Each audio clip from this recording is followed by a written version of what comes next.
How we doing, Suns fans? Welcome to Suns Latest. My name is Rich Rubin. We have way too much to cover today, so I got my lucky 1977 Suns autographed basketball. There's Dick Van Arsdale's autograph right there, by the way. The late, great Dick Van Arsdale, twin brother of Tom, also played for the Suns. But there's a lot to cover. We're going to start with, I'm not going to say a touchy subject, but somebody who got lost in the hoopla of the Kevin Durant to Houston trade. So Suns trade Kevin Durant, and who cares who else? But they got Jalen Green, excellent shooting guard that the Suns don't need, but he might work out. They also got the number 10 draft pick, which turned into Khaman Maluach, who we're going to get to a little bit later in this version of Suns Latest. And they also get a guy named Dillon Brooks. And a hush filled the room. So Dillon Brooks is one of those players who, if he's not on your team, you hate him. If he's on your team, do you actually love him, or do you just put up with it? Because he's a pretty effective defender.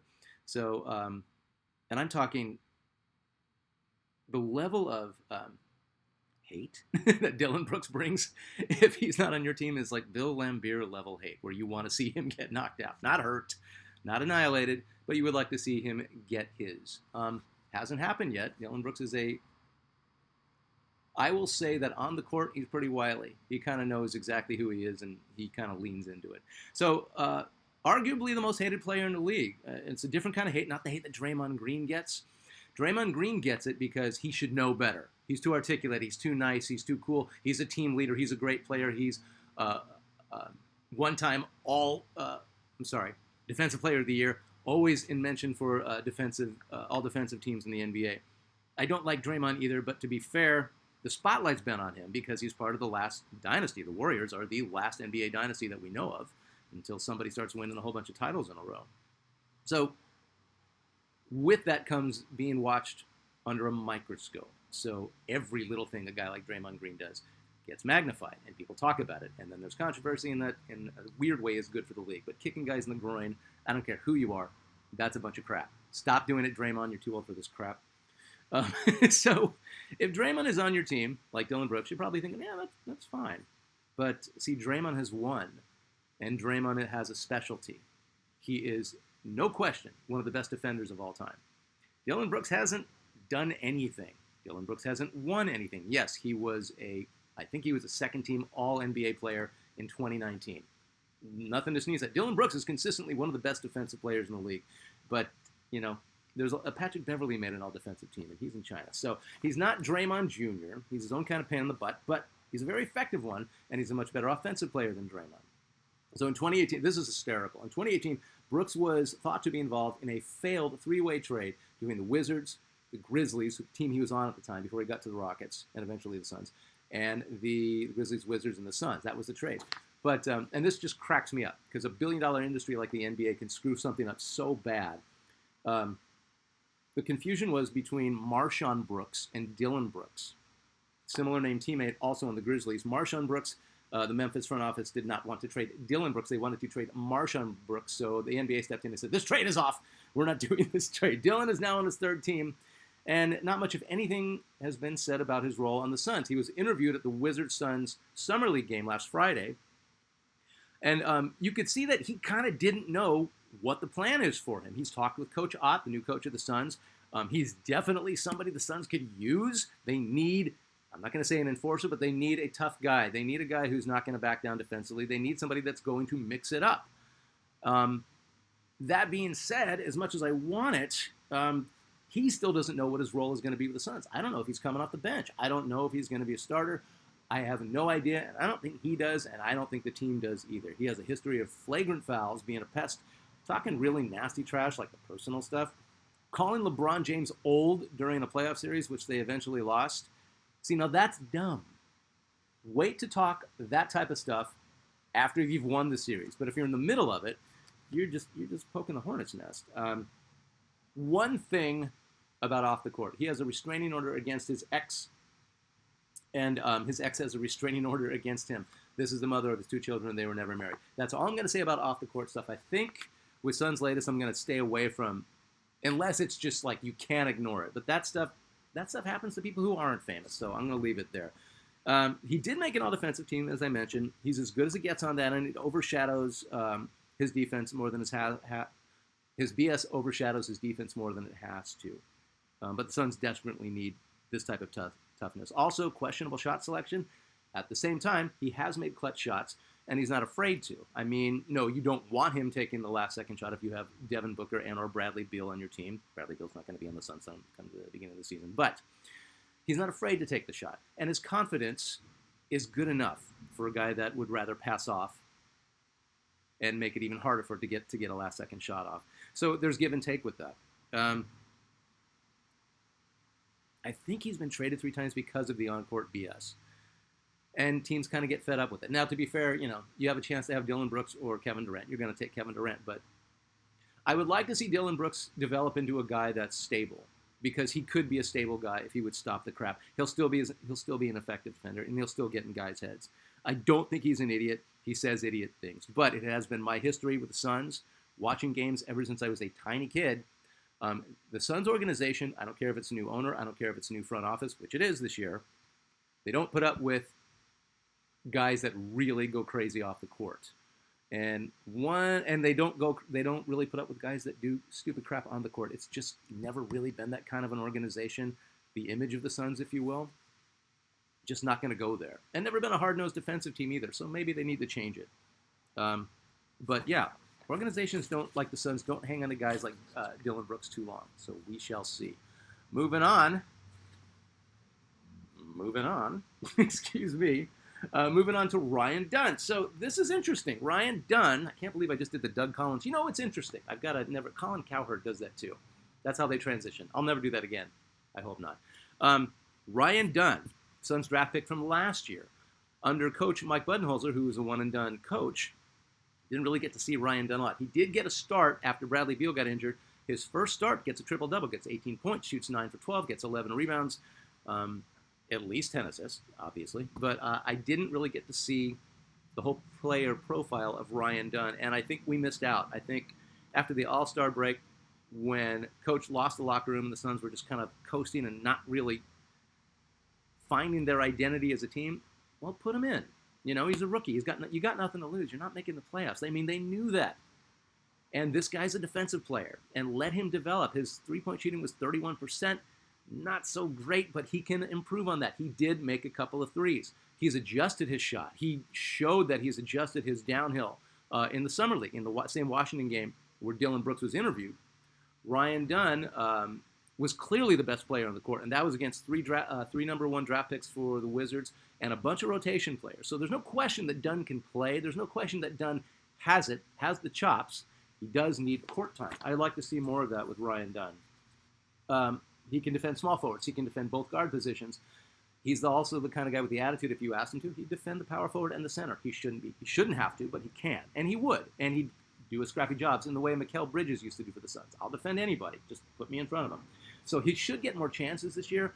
I'm not sure if he's going to be a starter once again, along with Dillon Brooks, Jalen Green, Devin Booker. Too many wings, too many shooters. But Ryan Dunn is mostly a defender. Just not as experienced as Dillon Brooks. So, hey, it just occurred to me. That might be the undoing of Ryan Dunn. I don't know. But he hasn't been mentioned in trade talks. Nothing has been said of Ryan Dunn regarding trades or free agency or nothing like that. So maybe the Suns do have plans for him. Lots of upsides. They'll need his defense. They'll definitely need an improved three. He's just scratching the surface offensively. He looked great in Summer League. Ball handling is getting better. He changed his jumper. As I said, he added more power to it. No KD. And most likely no Bradley Beal to defer to. So, as I said earlier, he might be needed and depended on and relied upon to shoot a little bit more. The other cool thing about Ryan Dunn, he barely got on the court, so he's probably not going to be prone to the sophomore slump, which a lot of rookies who have good rookie seasons, their second year is meh, because they're thinking too much. Now they know that they're good or that they got some playing time. So I don't think he's going to be prone to the sophomore slump. And that would be pretty cool for a guy like Ryan Dunn, who seems like a good guy. He's a long, athletic. He could be a straight-up 3-and-D guy in the vein of Mikal Bridges, and the Suns could definitely use that. We talked about Khaman Maluach, the last Suns latest. I'm going to talk a little bit more because we finally got to see him play. So the Suns' summer roster is draft picks, something the Suns weren't anticipating until the KD trade. Changed all that. The Rockets got KD.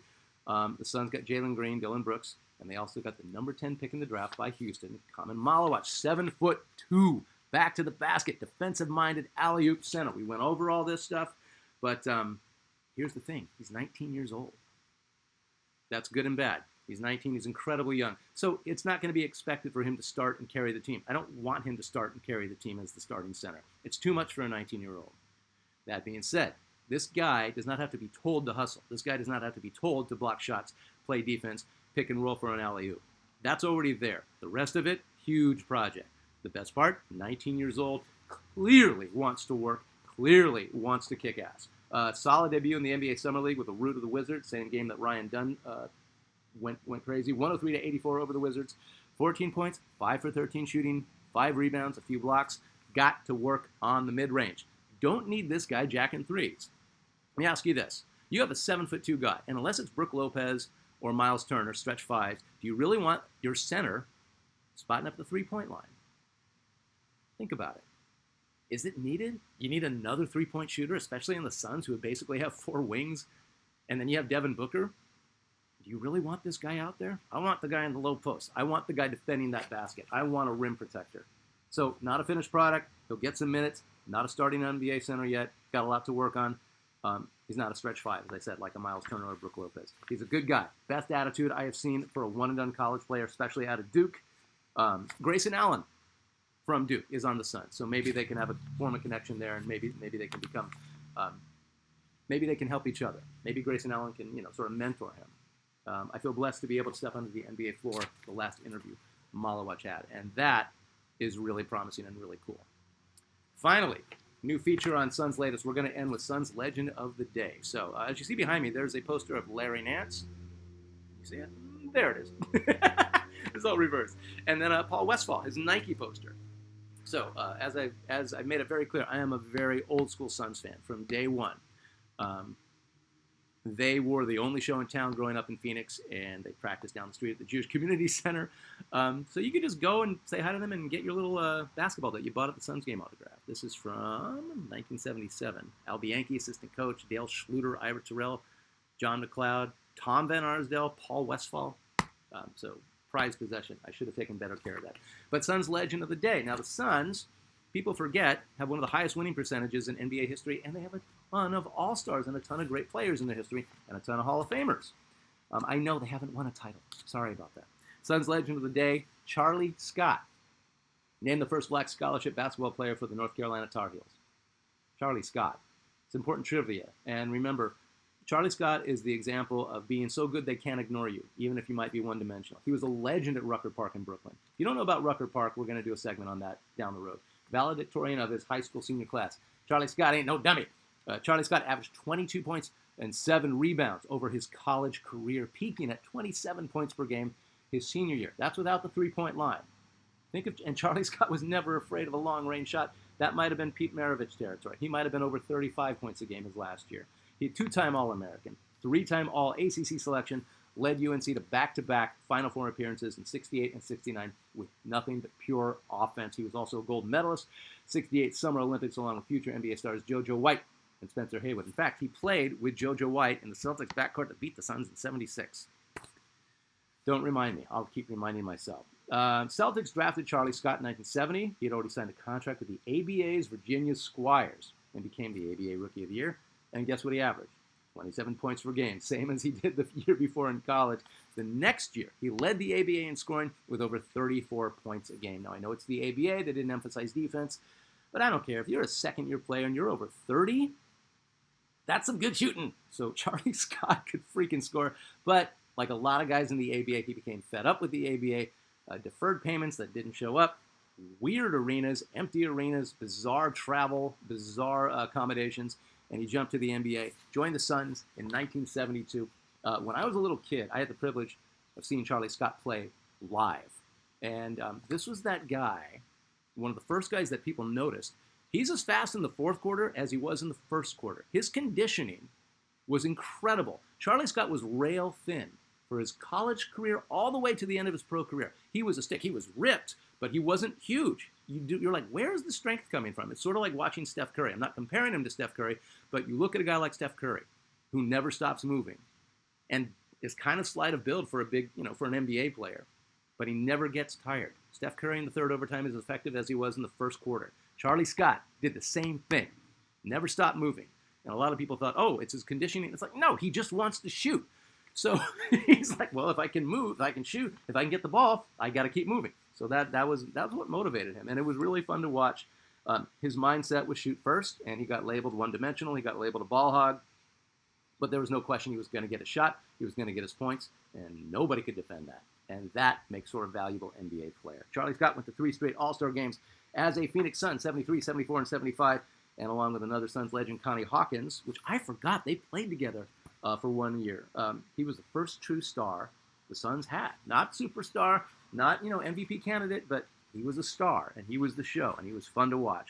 After the 75 season, the Suns traded Charlie Scott to the Boston Celtics, the team that originally drafted him. Red Auerbach always loved Charlie Scott, for Paul Westphal. And we'll do segments on Paul Westphal for another legend of the Suns. The very next season, you couldn't write this. Suns and Celtics meet in the finals. Paul Westphal versus Charlie Scott. And the Celtics won 4-2. Down the road, we're going to do the whole thing on that 1976 NBA Finals. I told you not to remind me of it. I'm reminding myself, as I said.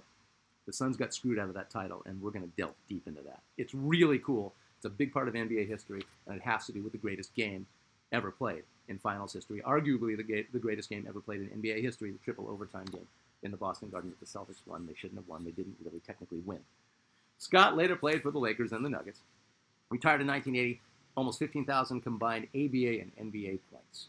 He was inducted into the Naismith Memorial Basketball Hall of Fame 2018, along with 13 others, including fellow Suns Grant Hill, Jason Kidd, and Steve Nash. I love that they all went at the same time. Alive and well, 76 years old, Charlie Scott lives in Columbus, Ohio, with wife Trudy. I'm going to do a feature on ABA players who went on to play for the Suns. So there's Charlie Scott. I mentioned Connie Hawkins, Ted Hound Don McClain, Don Boozy, underrated great player of all time, and Maurice Lucas. I think that's it. So, hey, that's it. Thank you for tuning in for Suns Latest. I'm Rich Rubin. I got more Suns stuff for you coming up. Remember, I have more memorabilia I'll show you, and I'll do more in-depth on that old school stuff. Thank you for tuning in to Suns Latest.